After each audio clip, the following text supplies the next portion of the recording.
السلام علیکم ورحمۃ اللہ وبرکاتہ نحمدہ ونصلی علی رسولہ الکریم اما بعد فاعوذ باللہ من الشیطان الرجیم بسم اللہ الرحمن الرحیم رب اشرح لی صدری ویسر لی امری واحلل عقدۃ من لسانی یفقہوا قولی واجعل لی وزیرا من اہلی رب زدنی علما اللہم فقہنا فی الدین اللہم انی اسألک علما نافعا وعملا متقبلا ورزقا طیبا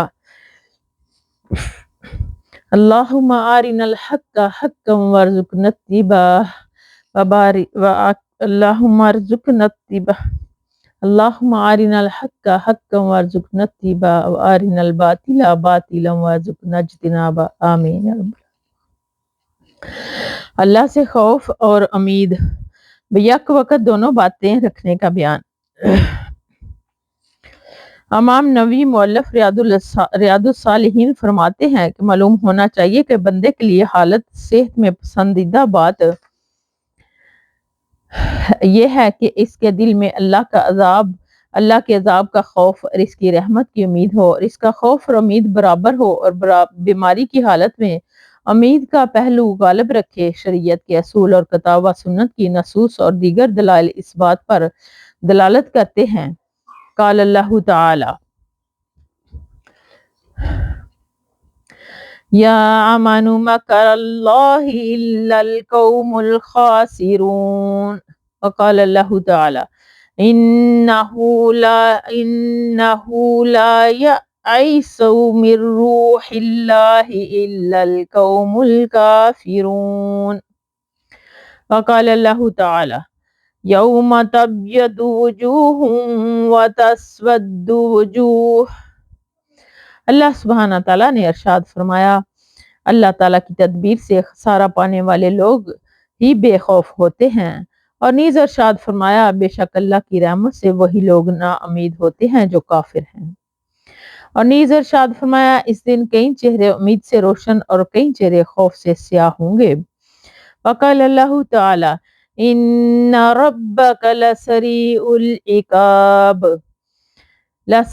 ان ربک اعوذ باللہ من الشیطان الرجیم ان ربک لسریع العقاب وانہ لغفور رحیم، وقال اللہ تعالی ان الابرار لفی نعیم وَإِنَّ الْفُجَّارَ لَفِي جَحِيمٍ، اور نیز فرمایا بلا شبہ تیرا رب جلد سزا دینے والا اور وہ یقیناً بہت بخشنے والا نہایت مہربان ہے۔ بے شک نیز ارشاد فرمایا بے شک نیک لوگ نعمتوں میں اور کافر جہنم میں ہوں گے، اللہ محفوظنا منہم۔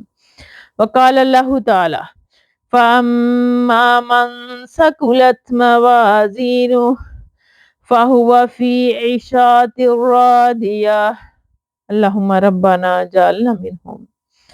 وَأَمَّا مَنْ خَفَّتْ مَوَازِينُهُ فَأُمُّهُ هَاوِيَةٌ اللہم احفظنا منہم۔ اور نیز ارشاد فرمایا چنانچہ جس شخص کے اعمال کے ترازو باری ہوں گے وہ تو اپنی پسند کی زندگی میں ہوگا، اور جس کے ترازو ہلکی ہو گئی تو اس کا ٹھکانہ ہاویہ گڑا ہوگا۔ اس مفہوم کی اور بہت سی آیات ہیں، چنانچہ دو یا زیادہ متصل آیتوں میں خوف اور امید دونوں جمع ہوتے ہیں، یا کسی ایک ہی آیت میں ان کا اجتماع ہو جاتا ہے۔ فائدہ آیت مطلب یہ ہے کہ اللہ تبارک و تعالیٰ نے قرآن مجید میں دونوں پہلوؤں کو ساتھ ساتھ بیان کیا ہے، کیونکہ دونوں ہی باتیں اپنی اپنی جگہ نہایت اہم اور ضروری ہیں، اس لیے کہ اللہ کے عذاب سے بے خوفی انسان کو اللہ کی نافرمانی پر دلیر کر دیتی ہے، اور اس کی رحمت سے مایوسی بے عملی کی تاریکیوں میں دھکیل دیتی ہے۔ اس لیے خوف بھی ضروری ہے اور امید بھی۔ اہل ایمان کی صفات بھی یہی بیان کی گئی ہے۔ ارشاد الہی ہے یدعون ربهم خوفا وطمعا، وہ اپنے رب کو ڈرتے ہوئے اور اس سے امید رکھتے ہوئے پکارتے ہیں، اسی لیے کہا جاتا ہے الایمان بین الخوف والرجاء، ایمان خوف اور امید کے درمیان ہے۔ اب اس سلسلے کی حدیث ملاحظہ فرمائیے۔ حضرت ابو ہریرہ رضی اللہ تعالیٰ عنہ سے روایت ہے کہ رسول اللہ صلی اللہ علیہ وسلم نے ارشاد فرمایا، اگر مومن کو سزا اور عذاب کا کما حق کا علم ہو جائے تو وہ اللہ کی نافرمانیوں کے لیے تو اس کی جنت کی کوئی امید نہ رکھے، اور اگر کافر کو اللہ کی اور اس کی رحمت کا صحیح علم ہو جائے تو اللہ کے پاس ہے تو اس کی جنت سے کوئی نا امید نہ ہو۔ رواہ المسلم۔ فائدہ نمبر 1، اس میں اللہ کے عذاب کی حشر سمانی کا بھی بیان ہے تاکہ انسان اس سے بچنے کی سعی کرے، اور اس کی وسعت اور رحمت کا بھی تاکہ انسان اس کی مغفرت اور رضامندی کی امید بھی رکھے۔ نمبر 2، یہ رحمت انہی لوگوں پر ہوگی جو اس کی اطاعت گزار ہوں گے، اور مستحق عذاب وہ ہوں گے جو اس کے نافرمان ہوں گے۔ حضرت ابو سعید خدری رضی اللہ تعالیٰ عنہ سے روایت ہے کہ رسول اللہ صلی اللہ علیہ وآلہ وسلم نے ارشاد فرمایا، جب جنازہ تیار کر کے رکھا جاتا ہے اور لوگ یا آدمی اسے اپنے کندھوں پر اٹھاتے ہیں تو اگر وہ نیک آدمی کا جنازہ ہو تو کہتا ہے کہ مجھے آگے لے چلو، مجھے آگے لے چلو، اور اگر وہ بدکار کا جنازہ ہو تو کہتا ہے ہائے ہلاکت، ہائے ہلاکت، اسے کہاں لے جا رہے ہو۔ انسان کے سوا اس آواز کو ہر چیز سنتی ہے، اور اگر انسان اسے سن لے تو اس کی تاب نہ لا سکے اور بے ہوش ہو جائے۔ رواہ البخاری۔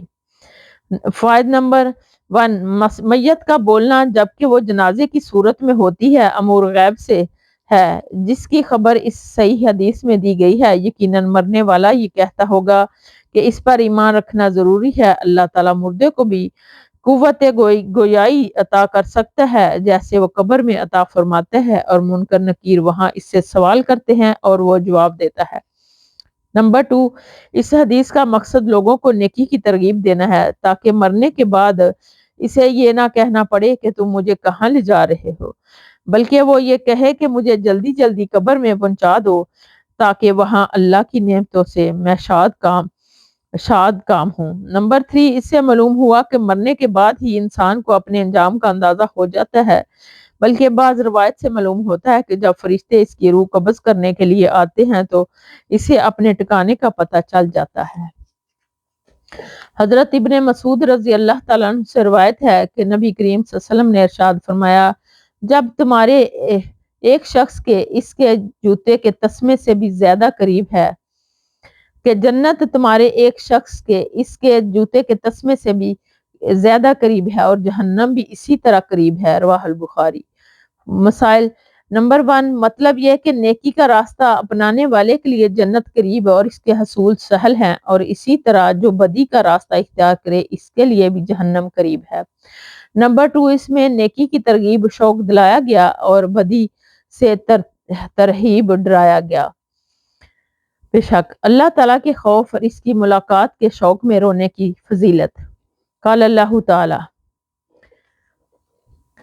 وَيَخِرُّونَ لِلْأَذْقَانِ يَبْكُونَ وَيَزِيدُهُمْ خُشُوعًا وقال اللہ تعالیٰ أَفَمِنْ هَذَا الْحَدِيثِ تَعْجَبُونَ وَتَضْحَكُونَ وَلَا تَبْكُونَ۔ اللہ سبحانہ تعالیٰ نے ارشاد فرمایا، اور وہ روتے ہوئے ٹھوڑیوں کے بل گر پڑتے ہیں، اور یہ قرآن انہیں خشوع میں اور بڑھا دیتا ہے۔ نیز اللہ سبحانہ تعالیٰ نے ارشاد فرمایا، کیا تم اس قرآن سے تعجب کرتے ہو اور ہنستے ہو، روتے نہیں ہو۔ فائدہ آیت، اس میں اہل ایمان کے رونے کا اور کافروں کا اس کا برعکس ہنسنے کا ذکر ہے، جس سے معلوم ہوا کہ اہل ایمان کا وصف اللہ کے خوف اور اس کے شوق کے ملاقات میں رونا ہے، اور کافر اس وصف سے محروم ہوتے ہیں بلکہ وہ قرآن سن کر ہنستے اور استہزاء کرتے ہیں۔ اب اس سلسلے میں چند احادیث ملاحظہ ہوں۔ حضرت ابن مسعود رضی اللہ تعالیٰ عنہ سے روایت ہے کہ مجھے رسول اللہ صلی اللہ علیہ وسلم نے فرمایا کہ مجھے قرآن پڑھ کر سناؤ۔ میں نے کہا، اللہ کے رسول صلی اللہ علیہ وسلم، کیا میں آپ کو قرآن پڑھ کر سناؤں جبکہ قرآن آپ پر اترا ہے؟ آپ صلی اللہ علیہ وسلم نے ارشاد فرمایا، میں اپنے علاوہ دوسرے سے سننا پسند کرتا ہوں۔ چنانچہ میں آپ صلی اللہ علیہ وسلم کے سامنے سورہ نساء پڑھی، یہاں تک کہ جب میں اس آیت پر پہنچا فَكَيْفَ إِذَا جِئْنَا مِن كُلِّ أُمَّةٍ بِشَهِيدٍ وَجِئْنَا بِكَ عَلَى هَؤُلَاءِ شَهِيدًا۔ اس وقت کیا حال ہوگا جب ہم ہر امت میں سے ایک گواہ لایا جائے گا اور آپ کو ان سب پر گواہ بنائیں گے۔ تو آپ صلی اللہ علیہ وسلم نے فرمایا بس اب کافی ہے۔ میں آپ کی طرف متوجہ ہوا تو دیکھا کہ آپ کی آنکھوں سے آنسو جاری ہیں۔ واہ البخاری و مسلم۔ فائدہ اس میں دوسروں سے قرآن کریم سننے کا استحباب ہے کہ تاکہ انسان اس میں مزید غور و فکر کر سکے۔ نیز قرآن کریم سن کر رونے کی ترغیب ہے۔ یہ برکت اس صورت میں پیدا ہوتی ہے جبکہ قرآن کو انہماک سے سمجھ کر پڑھایا سنایا جائے۔ یہ کیفیت جس قدر زیادہ ہوگی قرآن سننے کی، اس قدر لطف زیادہ آئے گا۔ حضرت انس رضی اللہ تعالیٰ عنہ سے روایت ہے کہ رسول اللہ صلی اللہ علیہ وسلم نے ایک دفعہ ایسا خطبہ ارشاد فرمایا اس جیسا میں نے کبھی نہیں سنا۔ اس میں آپ صلی اللہ علیہ وسلم نے ارشاد فرمایا اگر تم وہ باتیں جان لو جو میں جانتا ہوں تو تم ہنسو تھوڑا اور رو زیادہ۔ یہ سن کر رسول اللہ صلی اللہ علیہ وسلم کے صحابہ رضی اللہ تعالیٰ عنہم نے اپنے چہرے کپڑوں سے ڈانپ لیے اور ان کے رونے کی آواز آ رہی تھی۔ رواہ البخاری و مسلم۔ فائدہ نمبر 1، یہاں اس باب میں اس حدیث کا ذکر کرنے سے مقصود اس بات کا اثبات ہے کہ صحابہ کرام رضی اللہ تعالیٰ عنہم وعظ و نصیحت سن کر اللہ کے خوف سے رویا کرتے تھے، اور اس میں صحابہ کرام رضی اللہ تعالیٰ عنہم کی اقتداء کرنے کی ترغیب ہے کہ وعظ و نصیحت سن کر آنکھیں پرنم ہو جانی چاہیے۔ نمبر 2، اس سے علم کی فضیلت بھی معلوم ہوتی ہے کہ انسان کے پاس جس قدر زیادہ علم ہوگا اس قدر زیادہ فکر آخرت اور تقوی پیدا ہوگا۔ بے شک حضرت ابو ہریرہ رضی اللہ تعالیٰ عنہ سے روایت ہے کہ رسول اللہ صلی اللہ علیہ وسلم نے ارشاد فرمایا وہ شخص جہنم میں نہیں جائے گا جو اللہ کے ڈر سے رویا یہاں تک کہ دودھ تھنوں میں واپس چلا جائے اور اللہ کے راستے کا غبار اور جہنم کا دھواں اکٹھا نہیں ہوگا۔ اسے ترمذی نے روایت کیا ہے اور کہا ہے یہ حدیث حسن ہے۔ فائدہ نمبر 1، ظاہر بات یہ ہے کہ جس شخص کے دل میں اللہ کا اتنا خوف ہو کہ وہ اس کے بنا پر روتا ہو تو وہ کب اللہ کا نافرمان ہو سکتا ہے۔ یقیناً اس کی زندگی بالعموم اللہ کی اطاعت میں اور گناہوں سے اجتناب کرتے ہوئے ہی گزرے گی۔ اس لیے ایسے شخص کے بارے میں یہ کہنا بالکل صحیح ہے کہ اس کا جہنم میں جانا ایسے ہی ناممکن ہے جیسے تھن سے نکلے ہوئے دودھ کا تھن میں واپس جانا ناممکن ہے۔ نمبر 2، اسی طرح اللہ کی راہ میں جہاد کی بڑی فضیلت ہے۔ مجاہد فی سبیل اللہ پر بھی جہنم حرام ہے، کیونکہ اس راہ میں مجاہد پر جو گرد و غبار پڑتا ہے اس کے ساتھ جہنم کا دھواں جمع نہیں ہو سکتا بشرط یہ کہ کبیرہ گناہوں سے وہ مجتنب رہا ہو۔ حضرت ابو ہریرہ رضی اللہ تعالیٰ عنہ سے روایت ہے کہ رسول اللہ صلی اللہ علیہ وسلم نے فرمایا کہ 7 آدمی ایسے ہیں کہ اللہ تعالیٰ انہیں یعنی قیامت کے دن جبکہ اس کے سائے کے علاوہ کوئی سایہ نہیں ہوگا یعنی اپنے عرش کے سائے میں جگہ دے گا۔ انصاف کرنے والا حکمران، وہ نوجوان جو اللہ کی عبادت میں پلا بڑا ہو یعنی بچپن ہی سے اس کی تربیت اسلامی خطوط پر ہوئی ہو اور جوانی کی آنکھیں کھولتے ہی وہ اللہ کی عبادت کو سمجھتا تھا اور پھر وہ اس پر کار بند رہا، اور وہ آدمی جس کا دل مساجد کے ساتھ اٹکا ہوا ہے کہ کب اذان ہو اور وہ نماز پڑھنے کے لیے جائے، اور وہ 2 آدمی جنہوں نے صرف اللہ کی رضا کے لیے ایک دوسرے کے ساتھ محبت کی، اسی بنیاد پر وہ جمع ہوتے اور اسی پر ایک دوسرے سے جدا ہوتے، یعنی دین کی پابندی انہیں ایک دوسرے سے وابستہ رکھتی اور دین سے انحراف انہیں باہم جدا کر دیتا۔ وہ آدمی جسے حسب نسب حسن جمال والی عورت نے دعوت گناہ دی لیکن اس نے یہ کہہ کر کہ میں اللہ سے ڈرتا ہوں رد کر دیا، اور وہ آدمی جس نے اس طرح چھپ کر صدقہ کیا کہ اس کی بائیں ہاتھ کو بھی یہ علم نہیں کہ اس کی دائیں ہاتھ نے کیا خرچ کیا، اور وہ آدمی جس نے تنہائی میں اللہ کو یاد کیا اور اس کے خوف سے اس کی آنکھوں سے آنسو جاری ہو گئے۔ رواہ البخاری و مسلم۔ یہ روایت اس سے قبل باب فصل حب فی اللہ رقم میں گزر چکی۔ اس باب میں اسے اللہ کے خوف سے رونے کی فضیلت کے اثبات کے لیے لائے ہیں۔ یہ اللہ کا خوف انسان کو دنیا میں اللہ کی نافرمانی سے روکتا ہے جس کا صلہ آخرت میں اللہ کی رضامندی اور اس کی نعمتوں بری جنت ہے۔ نمبر 2، دل اللہ کی معصیتوں سے زنگار آلود ہو جاتے ہیں اور زنگ آنسوؤں سے اترتا ہے۔ انسان کو چاہیے وہ چند لمحے خلوت اختیار کرے اور غور و فکر کرے اور اپنے پاپ اور رب تعالیٰ کی عنایت کا جائزہ لے کر گناہوں پر شرمندہ ہو کر ندامت کے آنسو بہائے کہ اس سے دلوں کو جلا ملتی ہے اور رب تعالیٰ راضی ہوتا ہے۔ بے شک اللہم ربنا جل۔ حضرت عبداللہ بن شاکر رضی اللہ تعالیٰ عنہ سے روایت ہے کہ میں نے رسول اللہ صلی اللہ علیہ وسلم کی خدمت میں حاضر ہوا، جبکہ آپ صلی اللہ علیہ وسلم نماز پڑھ رہے تھے۔ میں نے دیکھا کہ آپ صلی اللہ علیہ وسلم سینے سے رونے کی وجہ سے اسی طرح آواز نکل رہی تھی جیسے چولہے پر رکھی ہوئی ہنڈیا سے نکلتی ہے۔ یہ حدیث صحیح ہے، اسے ابو داؤد نے روایت کیا ہے اور ترمذی نے اسے الشمائل میں صحیح سند سے ساتھ نقل کیا ہے۔ فائدہ نمبر 1، اس سے واضح ہے کہ رسول اللہ صلی اللہ علیہ وسلم نماز میں اللہ کے خوف سے کس طرح رویا کرتے تھے۔ اللہ سے مناجات کا وقت اور اللہ کی بارگاہ میں حاضری کے تصور سے رونا بڑی سعادت کا باعث ہے، مگر جس کو اللہ اس سے نوازے۔ بے شک این سعادت بازور بازو نیست تانا بخشد خدائے بخشندہ۔ رسول اللہ نمبر 2، رسول اللہ صلی اللہ علیہ وسلم کو جنت کی یقین دہانی کرائی گئی، آپ کو جنت کا نظارہ بھی ہوا، اللہ تعالیٰ نے اگلی پچھلی خطائیں بھی معاف کر دی، اور اس کے باوجود بھی خوف کا یہ عالم کہ روز قیامت کی ہولناک اور اللہ کے سامنے کھڑے ہونے کی گٹھنائیوں پر دلالت کرتا ہے۔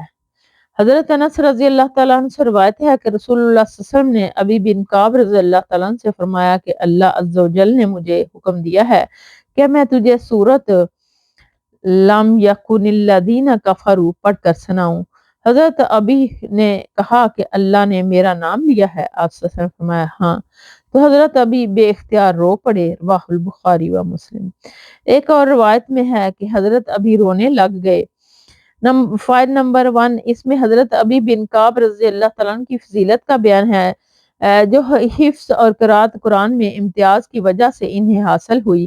نمبر 2، فرت و مسرت کے موقع پر رونے کا جواز، کیونکہ یہ بھی ایک فطری چیز ہے، علاوہ ازیں اس میں اطراف تقصیر بھی شامل ہو جائے تو سبحان اللہ کہ مجھ پر تو اللہ نے اتنا بڑا انعام کیا جبکہ میں نے اللہ کی نعمتوں پر اس کا شکر ہی ادا نہیں کیا۔ نمبر 3، دوسروں کو قرآن سنانا بھی سنت ہے۔ نمبر 4، علم میں تواضع اور خاکساری پسندیدہ بھی ہے اور ضروری بھی، جیسے رسول اللہ صلی اللہ علیہ وسلم نے اس کا اظہار فرمایا، ورنہ پندار علم کا غرور اچھوں کو برباد کر دیتا ہے۔ اللہ محفوظنا منہم، آمین یا رب العالمین۔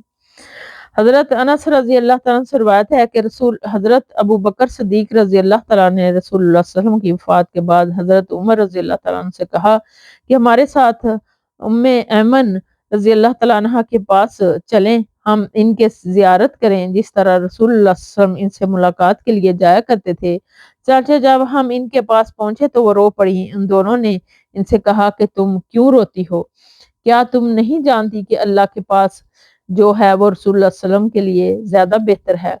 حضرت ام ایمن رضی اللہ تعالیٰ عنہ نے فرمایا کہ اس لیے نہیں رو رہی ہوں کہ میں یہ بات نہیں جانتی کہ اللہ کے پاس جو ہے وہ رسول صلی اللہ علیہ وسلم کے لیے زیادہ بہتر ہے، یقیناً میں یہ جانتی ہوں، لیکن میں تو اس لیے رو رہی ہوں کہ آسمان سے وحی کا سلسلہ ختم ہو گیا ہے۔ تو اس بات نے ان دونوں کو بھی رونے پر مجبور کر دیا اور وہ بھی ان کے ساتھ رونے لگے، رواہ المسلم۔ فائدہ، امام نووی رحم اللہ اس روایت کو یہاں انقطاع خیر پر رونے کی جواز کے اس بات کے لیے لائے ہیں کیونکہ نیک لوگوں کے وجود مسعود سے بہت ہی بلائیاں وابستہ ہوتی ہیں، ان کی دنیا سے اٹھ جانے سے اہل دنیا بہت سی برکات اور ثمرات حسنہ سے محروم ہو جاتے ہیں جس پر اللہ والوں کو یقیناً غم ہوتا ہے۔ بے شک حضرت ابن عمر رضی اللہ تعالیٰ عنہ سے روایت ہے کہ جب مرض الموت میں رسول اللہ صلی اللہ علیہ وسلم کی تکلیف زیادہ شدید ہو گئی تو آپ صلی اللہ علیہ وسلم سے نماز باجماعت کے بارے میں پوچھا گیا تو آپ صلی اللہ علیہ وسلم نے فرمایا ابو بکر صدیق رضی اللہ تعالیٰ عنہ سے کہو کہ وہ لوگوں کو نماز پڑھا دیں۔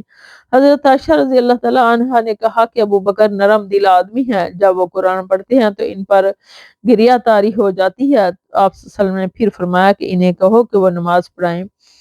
ایک اور روایت میں ہے کہ جو حضرت عائشہ سے مروی ہے کہ وہ بیان فرماتی ہیں کہ میں نے کہا ابو بکر جب آپ کی جگہ پر کھڑے ہوں تو ان پر گریہ وطاری گریہ و بکا طاری ہو جائے گا اور وہ رونے کی وجہ سے لوگوں کو اپنی آواز سنانے سے قاصر رہیں گے۔ رواہ البخاری و مسلم۔ فائد نمبر 1، اس میں حضرت ابوبکر صدیق رضی اللہ تعالیٰ عنہ کی فضیلت کا بیان ہے کہ ان کے اسی فضیلت کی وجہ سے صحابہ نے انہیں رسول اللہ صلی اللہ علیہ وسلم کی وفات کے بعد اپنا خلیفہ بنایا۔ سیدنا عمر رضی اللہ تعالیٰ عنہ نے فرمایا کہ جس شخص کو نبی کریم صلی اللہ علیہ وسلم نے ہمارے دین کے لیے پسند فرمایا، کیا ہم اس کو اپنی دنیا کے لیے پسند نہیں کریں گے؟ یعنی ہم اسے دین و دنیا میں اپنا امیر بنائیں گے۔ نمبر 2، قرات و قرآن کے وقت رونے کا جواز۔ ابوبکر صدیق رضی اللہ تعالیٰ کا یہ وصف خاص تھا جو ان کے کمال ایمان کی دلیل ہے۔ نمبر 3، امام اگر کسی وجہ سے نماز پڑھانے سے قاصر ہو تو اسے چاہیے کہ وہ اپنا نائب مقرر کر دے۔ نمبر 4، بڑے قاری کی موجودگی میں قرات قرآن میں اس سے کم اور علم و فضل میں بڑا شخص امامت کروا سکتا ہے۔ حضرت ابراہیم بن عبد الرحمن بن عوف رحم اللہ سے روایت ہے کہ حضرت عبد الرحمن بن عوف رضی اللہ تعالیٰ عنہ کے پاس افطاری کے وقت کھانا لایا گیا جبکہ آپ روزے دار تھے۔ آپ صلی اللہ علیہ وسلم نے فرمایا موصب بن عمیر رضی اللہ تعالیٰ عنہ شہید کر دیے گئے ہیں اور وہ مجھ سے بہتر تھے۔ ان کے کفن کے لیے صرف ایک چادر میسر آئی تو اتنی سی تھی کہ اس سے ان کا سر ڈانپا جاتا تو اس کے پیر ننگے ہو جاتے اور پیر ڈانپے جاتے تو سر کھلا ہو جاتا۔ اس کے بعد ہمارے لیے دنیا فراغ کر دی گئی جو تم دیکھ رہے ہو، یا یہ فرمایا کہ ہمیں دنیا اتنی عطا کر دی گئی ہے جو ظاہر ہے۔ ہم تو ڈر رہے ہیں کہ کہیں دنیا میں ہمیں ہماری نیکیوں کا جلد بدلہ تو نہیں دے دیا گیا۔ پھر رونے لگ گئے یہاں تک کہ کھانا بھی چھوڑ دیا۔ رواہ البخاری۔ فائد نمبر، اس میں صحابہ رضی اللہ تعالیٰ کی تواضع ایک دوسرے کی تکریم احترام کا بیان ہے۔ عبد الرحمن بن عوف رضی اللہ تعالیٰ عنہ عشرہ مبشرہ میں سے ہیں، اس لیے وہ مصعب بن عمیر رضی اللہ تعالیٰ سے افضل ہے، لیکن وہ حضرت مصعب کی شہادت اور اس کی دور کی غربت و نداری کو یاد کر کے انہیں اپنے سے بہتر قرار دے رہے ہیں کہ انہوں نے نہایت کٹن مراحل اور مشکل ترین حالات میں کفار سے ٹکر لی اور جامع شہادت نوش فرمایا۔ نمبر 2، دنیا کے وسط فراغی سے وہ سخت اندیشہ محسوس کرتے تھے جبکہ ان کا مال لوگوں کے یا جہاد ہی کے کام آتا تھا۔ آج ہماری دولت کا مصرف صرف یہ رہ گیا ہے کہ شادی بیاہ کے فضول رسومات پر اسے اڑا دیں یا سنگ و خشت کی تعمیر، اس کی آرائش و زیبائش پر اسے برباد کر دیں، لیکن اس کے باوجود اللہ کا کوئی خوف ہمارے دلوں میں نہیں ہے۔ فراوانی دولت کی یہی وہ تباہ کاریاں ہیں جن سے صحابہ کرام رضی اللہ تعالیٰ عنہم ڈرتے تھے، اور نبی کریم صلی اللہ علیہ وسلم نے بھی اس پر شدید تشویش اور اضطراب کا اظہار فرمایا۔